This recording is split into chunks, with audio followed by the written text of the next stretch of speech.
2 наурыз күні елбасының кітапханасында ел жұрт һәм елбасы кітабының авторы Өлмесхан Болатбековпен кездесу өтті. Кездесу кешіне Лев Гумилев атындағы Евразия ұлттық университеті журналистика және саясаттану факультетінің студенттері, әлемді өзгертетін идеялар семинар тренингтің тыңдаушылары, елбасы кітапханасының ұжымы және кітап сүйер қауым қатысты. Өлмесхан Болатбеков белгілі журналист, қоғам қайраткері. Еңбек жолын Қызылорда облысының Жаңақорған аудандық Коммунизм жолы газетінде әдеби қызметкер болып бастаған. Жаңақорған тынысы газетінің редакторы. Ұзақ жылдар мемлекеттік қызметте жұмыс істеген. Нұр Отан, елдің тұғыры және жусанды даланың жұпар иісі кітаптарының авторы.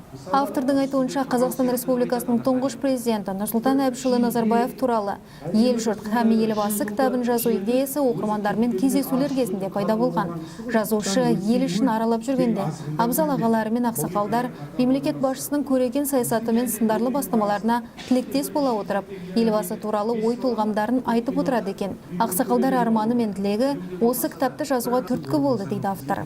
Іс-шараға жиналған қауым алдында сөз сөйлеген жазушы ел жұрт һәм елбасы кітабының жазылу барысы, қысқаша мазмұны мен дерек көздері туралы тезис түрінде баяндап берді.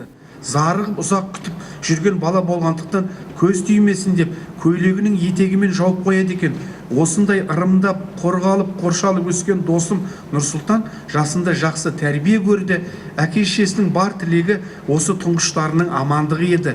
Кітап жазуға материалдар іздестіру барысында жазушы Болатбеков Шамалған ауылына барған. Президенттің кластастарымен, үзеңгілес достармен, замандастармен жүздесіп, олардан көптеген естелік әңгімелер жазып алған.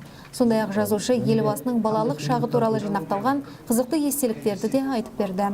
Кездесу барысында жазушы Өлмесхан Болатбеков елбасы кітапханасы қорына өз кітаптарын сыйлады. Айта кетейік, бүгінгі таңда елбасы туралы 100-ден аса кітап жазылған.